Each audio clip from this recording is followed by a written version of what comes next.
வணக்கம். ஒரு தினப்புயல் கலை நிகழ்ச்சியிலே சந்திக்கின்றோம். இன்றைய தினப்புயல் கலை நிகழ்ச்சியிலே இந்த நடந்து முடிந்த முள்ளிவாய்க்கால் நினைவுந்தல் தொடர்பாக இன்று பலரும் பல விமர்சனங்களை சொல்லுகிறார்கள். அதிலே வெற்றி கொண்டாட்டங்களை இலங்கை அரசும் கொண்டாடுகிறது. தாங்கள் தான் அதை வெற்றி பெற்ற முறையில் பேசுகின்றார்கள்.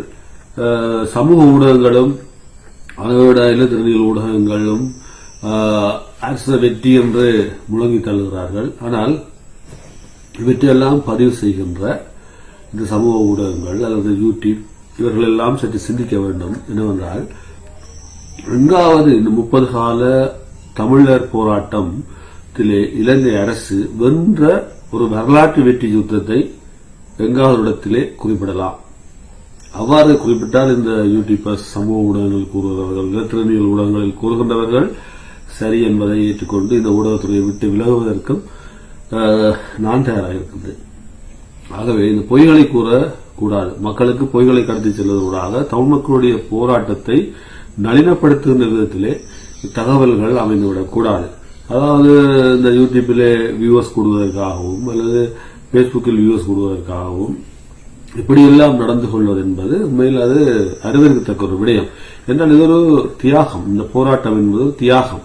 ஆகவே இதனை எல்லாராலும் செய்ய முடியாது. இந்த ஆயுத போராட்டம் ஆரம்பிக்கப்பட்ட காலத்திலிருந்து 50,000க்கும் மேற்பட்ட போராளிகள் தங்களது இன்னுயிரை ஈந்திருக்கின்றனர். அது மட்டுமல்ல, அந்த இலக்கானது இன்று சர்வதேசம் வரை எட்டியிருக்கிறது. இந்த சர்வதேச மட்டம் அளவிலே இந்த போராட்டம் வளர்ச்சி பெற்றிருக்கிறது. ஒரு காலகட்டத்திலே இந்த இஸ்ரேல் ஜனங்கள் 2000 வருடங்களுக்கு பிறகுதான் இந்த இஸ்ரேல் என்ற நாட்டை அவர்கள் தாமசப்படுத்தி நாடே இல்லாமல் அழிந்திருந்தவர்கள் என்று அந்த நாட்டை தமக்காக ஏற்படுத்திக் கொண்டு இன்று ஒரு வல்லரசு நாடாக அவர்கள் உலகத்திலே திகழ்கிறார்கள். அதுபோன்று இந்த சிதறடிக்கப்பட்ட தமிழினம் கிட்டத்தட்ட 195 நாடுகளிலே இருக்கிறார்கள், வாழ்கிறார்கள். அவர்கள் நிச்சயமாக ஒன்றுபட்டு ஒன்று வருவார்கள் என்பதிலே மாற்று கருத்தில்லை. ஏனென்றால் இன்று டயஸ்போராவாக பரிணாம வளர்ச்சி பெற்றிருக்கிறார்கள். இன்று பண உதவிகளை வழங்குகிறார்கள். இவர்கள் பல்வேறு விடயங்களை அவர்கள் செய்து கொண்டிருக்கின்றார்கள். ஆகவே அவருடைய வளர்ச்சி என்பது பல நாடுகளிலுமே இருக்கின்றது. இந்த வடக்கு கிழக்கை அபிவிருத்தி செய்ய தமிழ் மக்கள் கையில் ஒப்படைப்பாளர்களாக இருந்தால் 24 மணி நேரத்தில் அனைத்து திட்டங்களையும் செய்யக்கூடிய வலிமையை படைத்தவர்களாக இந்த டயஸ்போரா உலக தமிழர்கள் இருக்கிறார்கள். ஆகவே இந்த நாடுகளில் தமிழர்கள் அரசு இருக்கிறது. ஆகவே இங்கு தமிழக விடுதலை புலிகளுடைய போராட்டத்தை தோற்கடித்து விட்டோம் அல்லது அவர்களை வெற்றி கண்டு விட்டோம் என்று கூறுகிறது என்பதெல்லாம் பொய்யான விடயம். ஏனென்றால், குறிப்பாக நீங்கள் பார்க்கணும், ஜேசி குரு சமர், இந்த ஜேசி குரு சமரை புரிந்த கருணாம்மான் தலைமையில் நடந்தது. அவருக்கு 5 விருதுகள் கருணாம்மானுக்கு வழங்கப்பட்டது. ஜேசி குரு கதாநாயகன் என்ற பட்டமும் உறுதியில் கொடுக்கப்பட்டது. ஏனென்று அவரிடம் சென்று நீங்கள் ஒரு நேர்காணலை அவரிடம் கேட்டுக்கொள்ளலாம். இந்த அரசு சார்பான ஊடகங்கள் சென்று கேட்டுக்கொள்ளலாம். ஏனென்றால் அந்த ராணுவத்தினுடைய சமரை வருடக்கணக்கிலே வழிநடத்திய சமரை முறியடித்ததுதான் அந்த ஜேசி குரு சமர் என்பது. அதைவிட முல்லைத்தீவிலே நடைபெற்ற தாக்குதல் 4000 ராணுவத்தினர் அந்த மண்ணிலே புதைக்கப்பட்டார்கள். அவருடைய தளவாடங்கள், ஆயுதங்கள் கைப்பற்றப்பட்டது. அதாவது உலக வரலாற்றிலே முறியடிக்கப்பட முடியாது என்று கூறுகின்ற குடாரப்பு தர ஆணரவு சமர் ஒரு தலைவழி பாதை, அதனை திறக்க முடியாது என்கின்ற சூழ்நிலை இருக்கின்ற பொழுது அதனை உடைத்து தமிழக விடுதலை புலிகள் 2வது யுத்தத்திலே வெற்றி பெற்று அதனை முற்றுமுழுதாக தமிழ் கட்டுப்பாட்டுக்குள் கொண்டு வந்தார்கள்.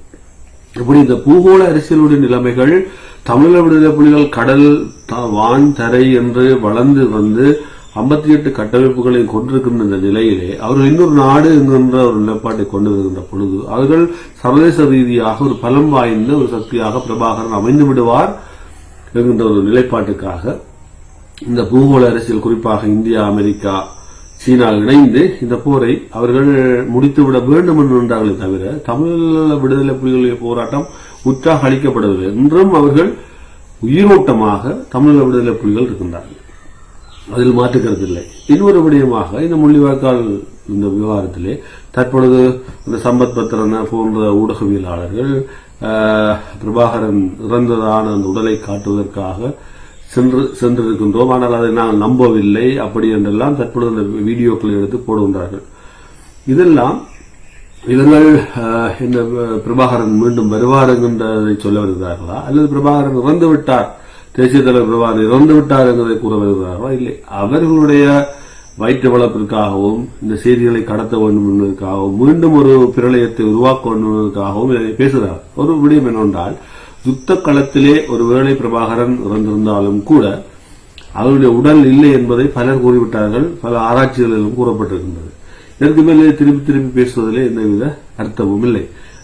அது மட்டுமன்றி இது அதாவது இவருடைய உடல் தானா என்பதை கருணா அவர்கள் சென்று உறுதிப்படுத்தி படியாக மஹிந்த ராஜபக்சவினால் அனுப்பப்பட்டார் என்று கூறப்படுகிறது. அவர் அங்கு சென்று அதனை உறுதிப்படுத்தியதாகத்தான் தகவல்கள் தற்பொழுது வரைக்கும் இருக்கின்றன. ஆனால் ஒரு ஈழப்போரின் இறுதிக்கட்டத்திலே அங்கு முகச்சவரம் செய்வதற்கான நிலைமைகள் இல்லை. முகச்சவரம் வடிவாக செய்யப்பட்டிருந்த ஒரு உடலைத்தான் அங்கு காட்டப்பட்டது.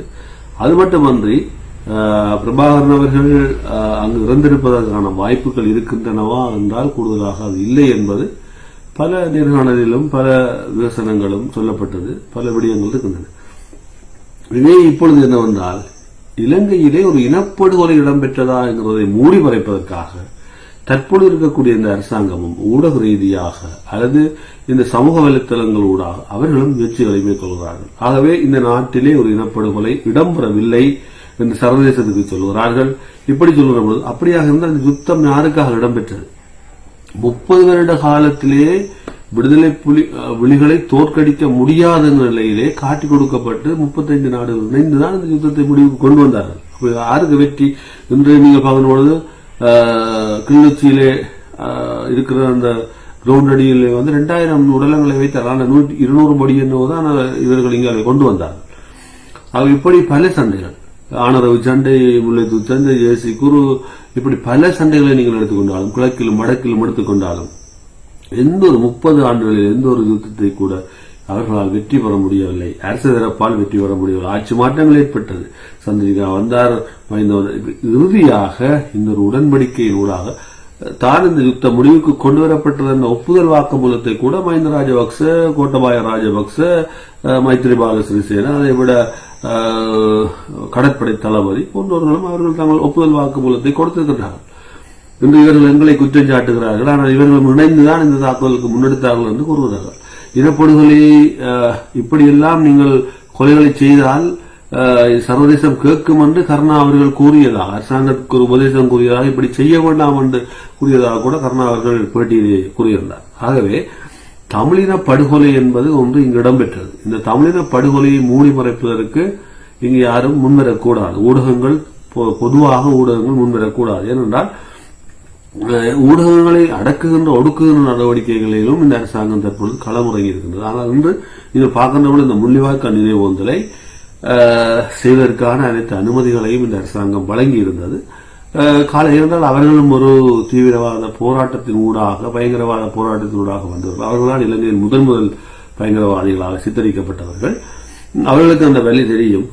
அவர்களுடைய தரப்பிலும் 60,000க்கு மேற்பட்ட மக்களை இந்த மண்ணிலே சொந்த இனத்தையே சொந்த இனம் அளித்த ஒரு வரலாறு இந்த ஜேவிபி படுகொலை, பட்டியலந்த படுகொலை. அவர்கள் இப்பொழுது என்பிபி என்கின்ற ஒரு புதிய முகத்தோடு மக்களுக்கு காட்டுகிறார்களே தவிர அவர்கள் பழிக்கு பழி வாங்குவதிலே முதலிடமாக இந்த என்பிபி திகழ்கிறது என்பதிலே நீங்கள் மறந்துவிடக் கூடாது. ஆகவே இந்த யுத்த வெற்றி என்பது, அதாவது எந்த ராணுவ தளபதியாக இருந்தாலும் அல்லது ஜனாதிபதியாக இருந்தாலும் அல்லது தமிழ் தரப்பிலே அரசாங்கத்தோடு ஒட்டிக்கொண்டிருக்கிறதாக இருந்தாலும் சரி, இலங்கையிலே தமிழீழ விடுதலை புலிகளுடன் நடந்த யுத்தத்தில் எந்த ஈழப்போர் இறுதி கட்டத்தை தவிர எந்த யுத்தத்திலே நீங்கள் வெற்றி பெற்றீர்கள்? அப்படி வெற்றி பெற்றால் அந்தந்த இடங்களிலே நீங்கள் ஒரு நினைவு சின்னங்களை, ஆனரவிலே, முல்லைத்தீவிலே, அதெல்லாம் உங்களை அடித்து தாட்டு அழித்த இடம்தான் அந்த இடங்கள். அந்த இடங்கள் எல்லாம் ராணுவத்திற்கு சமாதி கட்டப்பட்ட இடங்கள் தான் அந்த ஆணையரவு, இந்த கிளிநொச்சி, கரையா முள்ளிவாய்க்கால் போன்ற இடங்கள் எல்லாம். இதிலே சிறிய காட்டி நாங்கள் யுத்த வெற்றியை கொண்டாடுவோம் என்று அங்கு அந்த சின்னங்களை வைத்திருக்கிறீர்கள். இந்த சின்னங்களை வைத்திருப்பது என்பது கோக்காவிலே இருக்கிறது, மாங்குளத்தில் இருக்கிறது, இப்படியெல்லாம் இருக்கிறது. இதெல்லாம் ஜேசி குரு காலகட்டத்திலே தரைமட்டமாக்கப்பட்ட நிலங்கள்.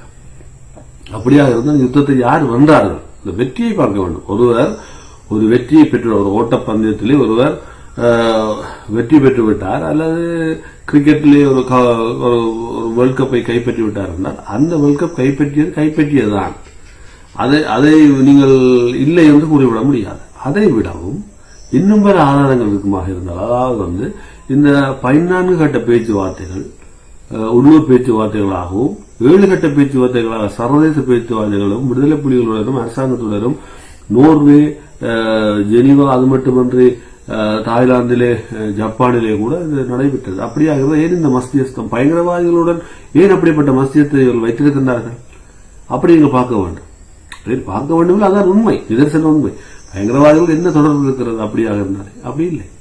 ஆகவே இவை திட்டமிட்டு இந்தியாவுடைய சதி திட்டத்தினால் இவை நீத்து போக பண்ணுகிற ஒரு நடவடிக்கை செய்தார்கள். இருந்தாலும் ஒன்று சர்வதேச ரீதியாக என்று பாருங்கள், இந்த நினைவு தூவிகளை அமைக்கிறார்கள். இப்படியே ஒவ்வொரு நாடுகளிலும் தமிழ் மக்களுடைய நினைவு தூவிகள், அதுபோன்று தமிழ் மக்களுடைய வளர்ச்சி, தமிழ் மக்களுடைய அவர்களுடைய பரிணாம வளர்ச்சி நாளை உண்மையிலே இந்த இஸ்ரேல் ஜூத ஜனங்கள் எப்படி அவர்களுக்கான ஒரு நாட்டை ஸ்தாபித்துக் கொண்டார்களோ அதுபோன்று தேசிய தலைவர் பிரபாகரன் அவர்கள் விட்டுச் சென்றிருக்கின்ற இந்த போராட்டமானது சர்வதேச ரீதியாக அது வலுப்பெற்று இந்த இடத்திலே தமிழீழம் என்கின்ற ஒன்றை அங்கு வடகிழக்கிலே உருவாக்கி அந்த மக்கள் சுதந்திரமாக வாழ்வதற்கான நடவடிக்கைகளை கொண்டு செல்லுமே தவிர இந்த மிரட்டல்கள், இந்த அரசாங்கத்துடைய மிரட்டல்கள் இவையெல்லாம் அவர்களோடு அதை வைத்துக் கொள்ள வேண்டும்.